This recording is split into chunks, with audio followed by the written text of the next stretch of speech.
A successful government interagency collaboration can be measured by the fruits of its labor. The partnership between the Cooperative Development Authority and the Department of Agrarian Reform has shown that challenges can be overcome, goals can be attained, and most of all, lives of people in the community can be transformed. The Cdadar Partnership is also proof that ordinary individuals can be the leading protagonists in a success story worth retelling to the world. From among the thousands of cooperatives in the country that have raised their stature, 15 were chosen to be featured as success stories born out of the partnership. Of the 15, 3 cooperatives were handpicked to highlight the struggles and triumphs of agrarian reform cooperatives, with their members the main actors of their stories in these video productions, featuring the Sagrada Farmers Producers Cooperative or SAFAPCO in Barangay Sagrada, Viga, Catanduanes. The Capi Small Coconut Farmers Multipurpose Cooperative, CASCO-FAMCO, in Barangay Undoy, Ivisan, Capiz, and the Blaan Clayag Andadido Sinasto, BCADS, in Barangay Bakong, Tulunan, North Cotabato. These 3 cooperatives may be situated in the different parts of the country, but they went through the same trials and tribulations and emerged victorious, thanks to the guidance and assistance of CDA and DAR. SAFAPCO, CASCO-FAMCO, and BCADS are the living testament to effective synergy of CDA-DAR partnership and the selfless devotion of the men and women behind these government agencies, whose efforts and expertise were the vital ingredients in this collaboration.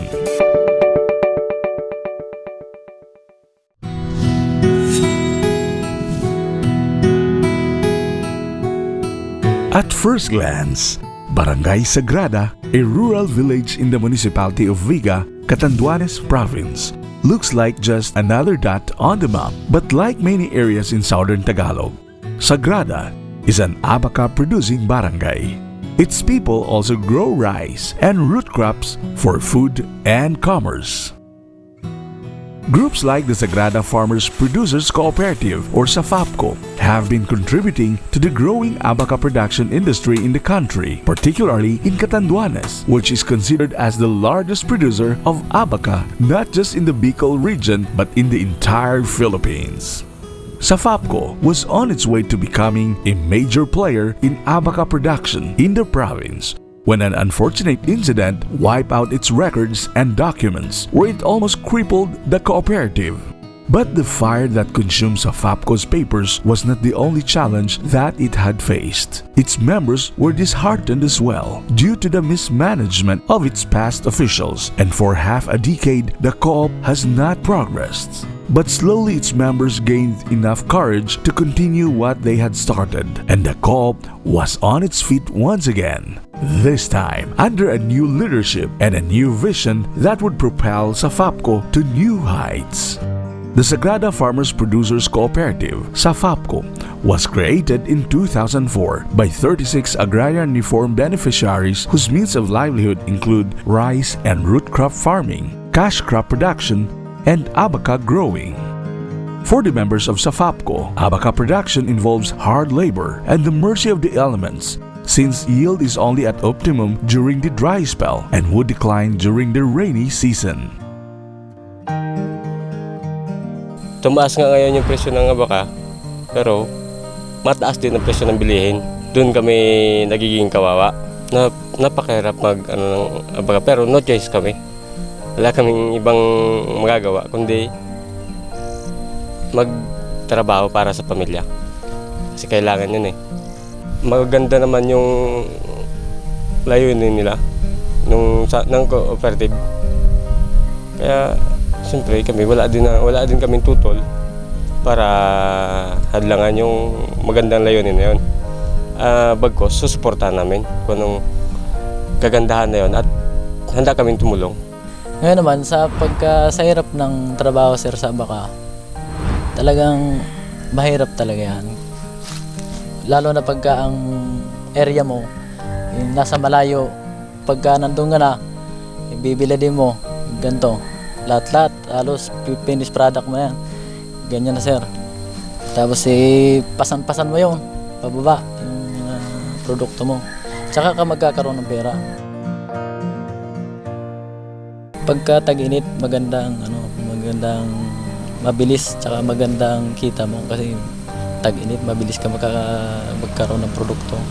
Sa girap naman, yun lang talagang hindi ka makakapagbili ng tuyo, puro basa. Yun ang kalugihan ng isang ng abaca farmers. SAFAPCO was organized through the Agrarian Reform Infrastructure Support Project of the Department of Agrarian Reform. In 2009, a fire burned down the house of SAFAPCO's secretary at the time, destroying the cooperative's vital files, records, and documents which she kept in her residence. After the incident, many of the members lost their enthusiasm and became inactive due to what had happened. This in turn affected the overall status of the cooperative.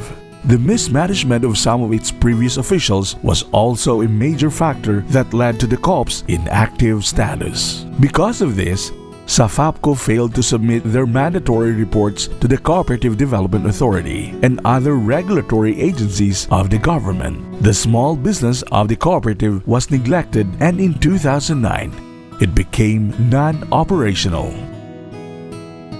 When SAFAPCO was starting out, DAR had played a vital role in its existence by providing it with machinery and building. But these were not utilized and eventually fell to disuse when its members lost their interest in running the cooperative. In March this year, SAFAPCO was revived under the leadership of Chairman Melchor Padua. Nung namalagi na ako dito sa amin, inisip na i-revive. Ako na ngayon yung chairman. Sabi ko nga parang may sibol ng bagong pag-asa. Dumami bigla yung membership. Kaya siguro maganda prospect na cooperative na yan. From the original 36 founding members, SAFAPCO has now 85 active members, 48 of whom are agrarian reform beneficiaries. Under Padua's chairmanship, SAFAPCO is set to embark on a very significant endeavor that would have positive impact on the cooperative's existence and its future, the Abaca Trading Project. Yung pag-develop ng mga tao, social preparation stage, capability building trainings, dar ang may gawa. DAR has assisted SAFAPCO every step of the way, from organizing to extending financial and technical assistance. Aside from providing the assistance and capability building, DAR has also created access and linkages with other agencies, which can also help SAFAPCO. So yung access sa mga linkages with other agencies, ang nag-i-initiate DAR, sila pa rin, no? Yung nakaka-link kami sa DTI, sa DA, sa iba pang mga ahensya through DAR. So sila pa rin, napakalaki ng kanilang contribution sa existence nitong cooperative na to. The construction of a processing center was initiated through the efforts of DAR, as well as the marketing of the SAFAPCO's products through its linkage with DTI. CDA's role is more on technical advisory functions and on updating the cooperative status.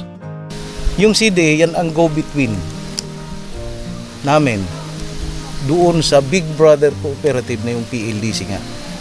Yung Pinoy Lingap Damayan Cooperative. Iyan, na-facilitate yan because of the intervention of the CDA, no? Without which, siguro, mahihirapan din kami umpisahan yung trading business kasi kailangan namin ng mga technical assistance dito. Kamukha niyang fiber classification. The barangay chairman of Sagrada has shared the vision of the cooperative, as he himself has found SAFAPCO a great help in the progress of both the co-op and the barangay. Bilang membro, malaking tulong ang co-op kasi diyan na nagkakaisa ang namin ang sama-samang kamay na magbibigay sa aming barangay para sa kaunlaran talaga ng aming komunidad. Pag nagsama-sama ang isang komunidad, doon na lalong uunlad ang aming kabuhayan. Mga nakarang cooperative kasi parang hindi maganda ang samahan ng council at ng cooperative. Hindi masyadong na-unite yung dalawa. Ngayon, pipilitin ko na magsamang maganda, maging magpartner yung council tsaka cooperative para sa itong layo ng aming barangay na ayusin ang kabuhayan ng mga tao. What the cooperative needs at present are capability-building activities like trainings, the right equipment, and capital to sustain its growth. Kung maaari nga na mayroong magbibigay ng training sa amin, na training ang mga membro para nang sa ganun, lahat na aksyon tumatama, hindi nagsasayang ng panahon, hindi nagsasayang ng kapital. Kung may training ang mga membro ng cooperative, pagiging perfect ang galaw, hindi magsasayang ng pira para sa trial and error ng mga lahat na gagawing aksyon. Hindi nga yung sa hindi ko may paliwanag ng gusto ang layon ko, pero bastang hangad ko yung progreso ng hindi nagsasayang ng kapital ng pera, pumunta tayo sa kaunlaran. Sa ngayon, as usual, yung isang kahig, isang tuka ang buhay kasi hindi talaga sila na-rehearse sa tamang pag-impok, trabaho, hanggang doon lang, kakain. Hindi sila masyadong natitrain sa kung paano ang mag-save ng kanilang na kinikita. Ako bilang chairman ngayon, inaano ko na sila, hinihimo ko na sila na ang kinikita sa isang araw, wag lahat ubusin sa pagkain lang, o lalo na alak. Wag doon, kundi mag-saving sila. Setting aside the challenges that came their way and which they were able to overcome, the people behind the Cdadar Farmers Producers Cooperative, through the assistance of the Department of Agrarian Reform and the Cooperative Development Authority, have continued to learn how to improve their lives and their cooperative, for it is only through the constant learning that they will grow as productive citizens of their community and as co-op members.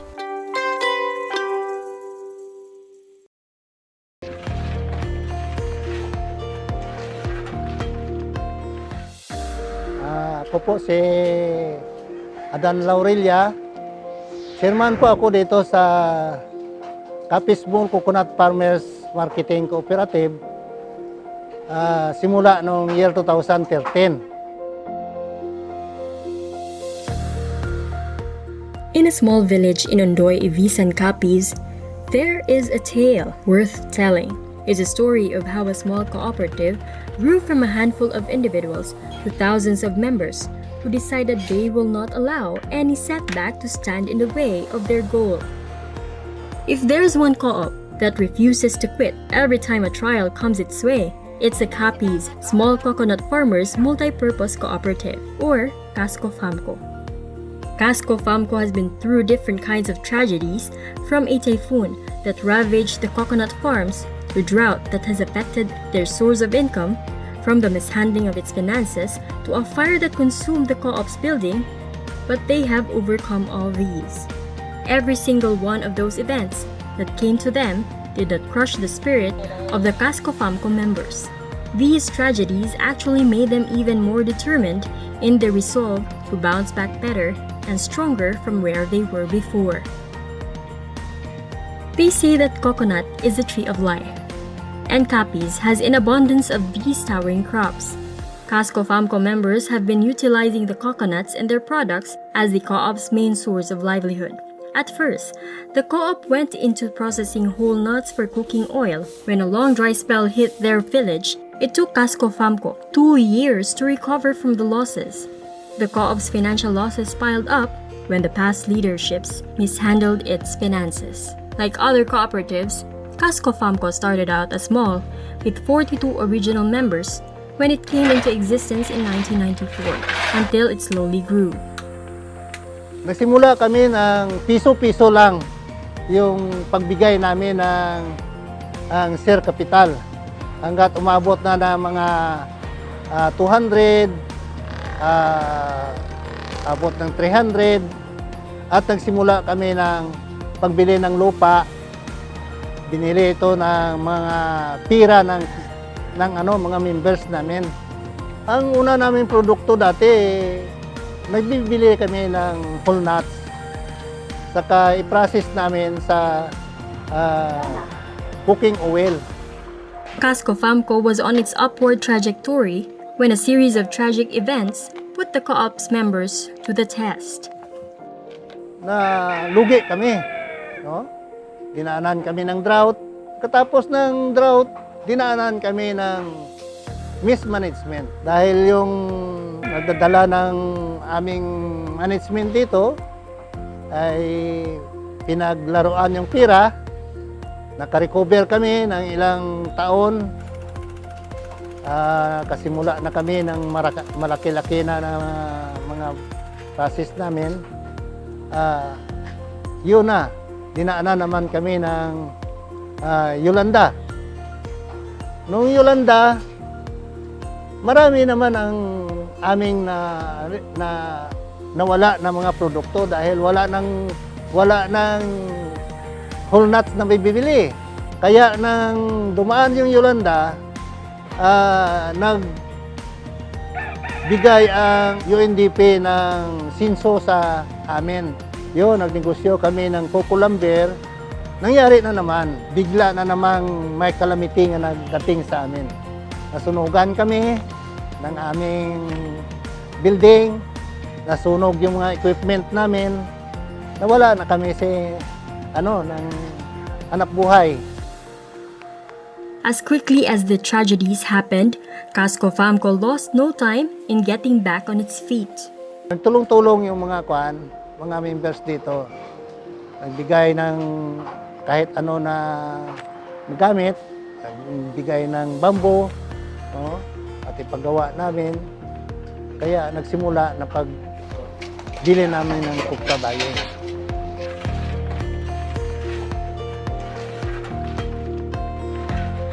Aside from producing cooking oil and copra buying, Casco Famco now has a wide range of product line including coconut fiber, coconut meat, vinegar, coconut sugar, virgin coconut oil, among others.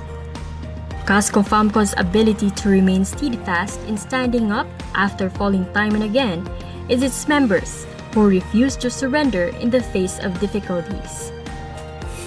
Ay sa totoo lang, yung mga membro hindi na-discourage. Ay kahit walang merinda dito, pumupunta sila. Walang kainan, pumupunta sila para makarinig kung ano ang dapat nga obligasyon nila.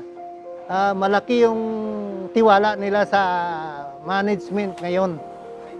Ay kung wala silang tiwala, hindi sila dadagdag ng kanilang mga share capital. Kaya yung pag-asa nila na pagdating ng panahon, makaahon kami sa kahirapan ng nagranas. Casco Famco's operations nowadays not only involved its members but other marginalized sectors of society. The co-op has employed detainees in a prison facility in the production of coconut-derived products. Ay naisipan namin yung dati, kakaunti lang yung mga taga-twining namin. No? Saka nakita namin nung pumunta kami dyan sa jail, nga sabi namin, para may hanap buhay naman itong mga kawawa nating preso, kinausap namin yung ang jail management. Kung pwede, bigyan namin hanap buhay yung mga preso dyan. Dahil kawawa naman sila, kahit ipangbili na lang nila ng dulce, wala silang kita.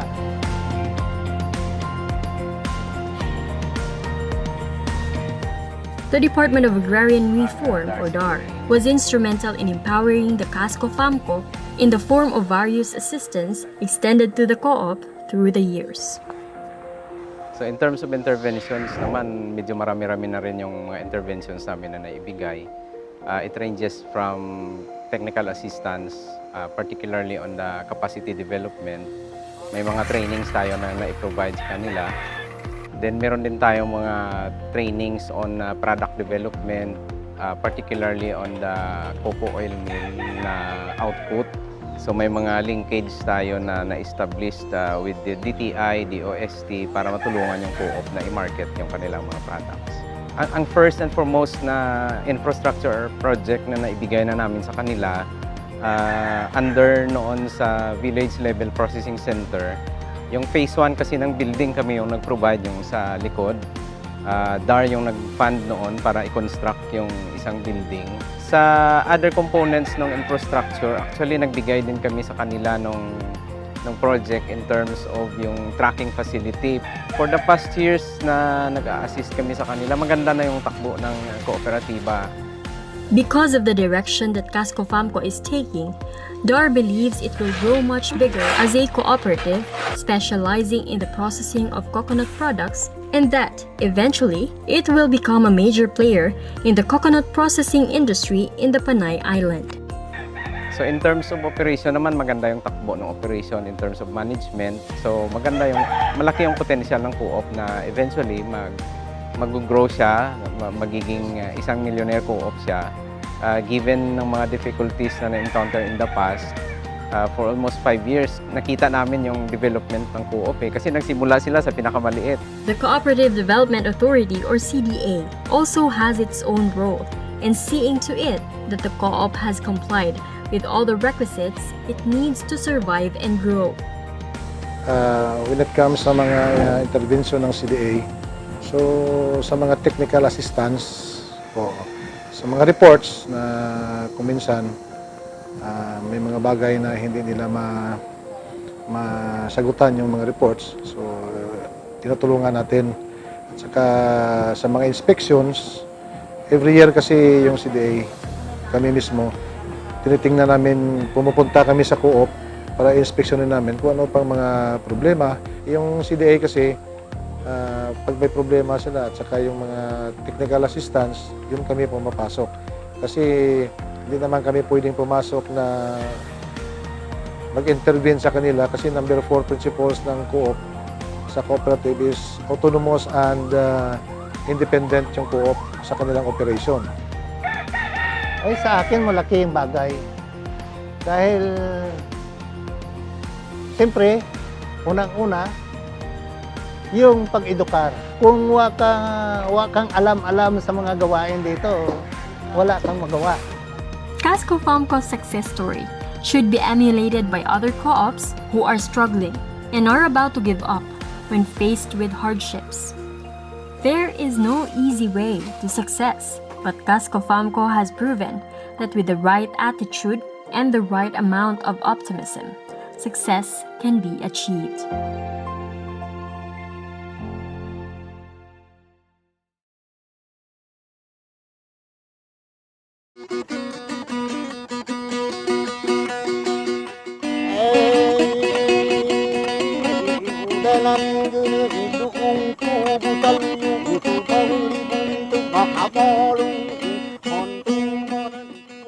Deep in the mountains of North Cotabato live a group of tribes called the Blaan, a peace-loving people who have dwelled in this part of Mindanao and one of the early inhabitants of the island.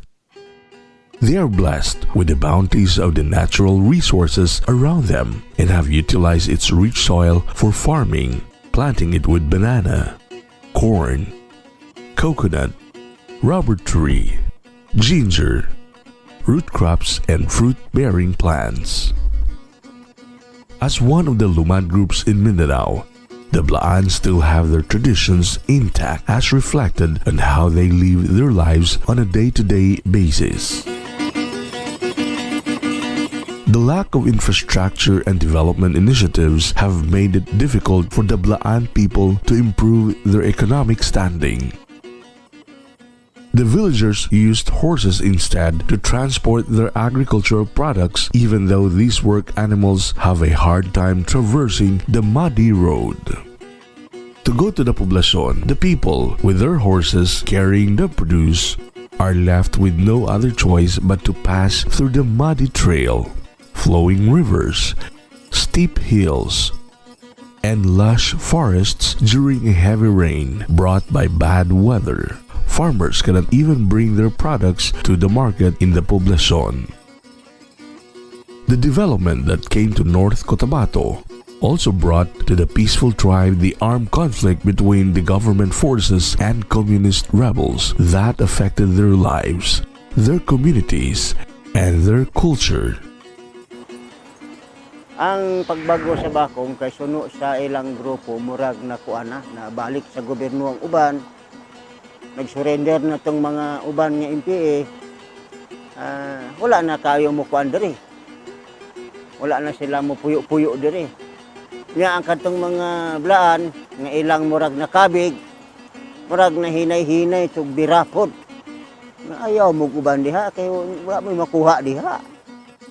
As those troubled times subsided, the Blaan tribes pick up the pieces of those turbulent period in their existence. By this time, the government has adopted an exclusive approach to development by introducing programs and projects to the country's indigenous peoples, including the Blaan. The remote community in Barangay Bakong, Tulunan, North Cotabato was among the recipients of the assistance being extended by the Department of Agrarian Reform or DAR. One of the DAR-initiated projects is the ongoing paving of the road connecting Bakong to the National Highway that would help ease the transportation of goods to and from the barangay. The people of Barangay Bakong first organized themselves as an association and had been that way for many years, even before they decided to form a cooperative. DAR has always been on the group side, providing them with all kinds of assistance. Another project DAR introduced to the agrarian reform beneficiaries of Bakong was the linking of small-time farmers to the market, essentially establishing a direct connection between the growers and the buyers. However, the problem of communication was among the challenges the association and the project implementers faced during the implementation of the project. Isa sa mga kalisdanan nga among na sinati is ang communication barrier. No, so kay pag adto na mo diri maglisod mi og pasabot sa ilaha kung unsa jud ang konsepto sa among proyekto. Gani bisan og kanang limited na kayo ang among pagbalik-balik diri, na-adapt jud nila tong among gitudlo sa ilaha, no? Kay ang clustering approach is a sequence of 8 steps clustering approach nga kun diin dili lang kami facilitators ang gitrain, kundi pati pod ang among mga farmer leaders. The linkage that the Bakong farmers have established has been sustained as the delivery of produce to their buyer has increased, and this has dramatically helped them in their livelihood. Even as the project expired in 2017, still the farmers were able to continue what they had started. The perseverance of both the Blaan farmers and DAR finally paid off when they signed a business deal with a large company to buy their banana produce. Kung dati, garilay lang silang local traders, karon diretso na sa planta mag-deliver. Kaya kung dati, ang presyo silang saging na lang sa 2, 3, karon ang sa tong planta, 8. So nakita nilang diferensya nga kung apil sa ani nga proyekto, dako day ang ilahang mga benefits. In March this year, the group finally registered itself as a co-op at the Cooperative Development Authority or CDA. Aside from the improvement of their income, there was also an enhancement of their organizational skills when they officially became the Blaan Clayag Anda Didu Sinasto or BKADDS. Sugod nila into cooperative, mas na-appreciate nako kay hanay na ang ilahang mga papers, no? Kay sa una mong sa association, medyo ako po dili po ko kakita og kinsa jud ang magpahanay sa ilang organization, kay ako technically dili ko hanas ana nga aspeto. Gani pag abot sa CDA o na-turn into sila sa cooperative, dili man ka matagaan og certificate of registration sa cooperative kung dili hanay ang inyong financial statement, mga organizational plan, no? So nagtabang jud ang CDA. Both the CDA and DAR were instrumental in teaching the cooperative the proper way to manage their documents and equipping them with the proper accounting procedure. Although along the way, there were few obstacles. Mga previous delivery nila, katong ga-adjust pa mi, lugi sila sa ilang pag-deliver. Gani, sa every delivery nila, nag-conduct yun mi og tinatawag na mo na siya og post-delivery assessment. Kaya para diha na mo mahisgutan kung unsa ang mga nahitabo nga maayo o mga dili maayong nahitabo para sa way forward ma-address na mo to siya nga mga needs. To iron out these bumps along the way that have affected its members, DAR has done its best to address the situation. Grabing pag-analyze o pakipag-meeting sa ilaha, naka-recover naman po. Naka-recover na po sila, pero gani sa previous delivery nila, isa na po ang ilahang problema. Ang number one problem ng jud sa co-op karon is kana ilang commitment. Medyo naghina ang ilang commitment sa ilang mga membro kay tungod ang planta o ang local traders na to halos na nagpareha og presyo. With all these impediments that they experience as a cooperative, its members are still grateful that CDA and DAR have worked hand in hand with the Blaan tribe to achieve the goals that they have set.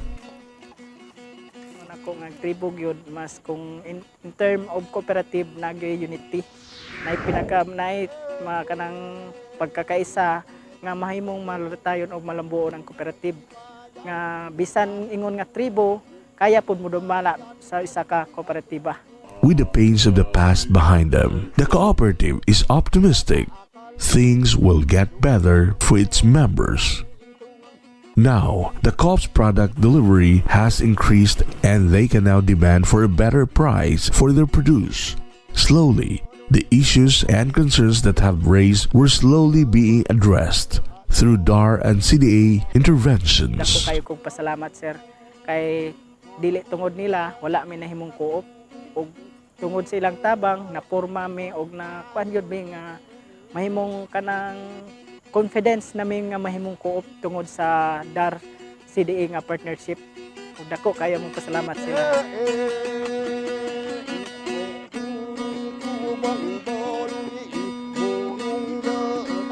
The cooperative, inspired by the assistance and guidance provided by CDA and DAR, have high hopes to continue their dreams and aspirations with the active participation of the members and the commitment of officers to give quality services to their members, protect their members' interests, and also to serve the community where they operate as part of their social responsibility.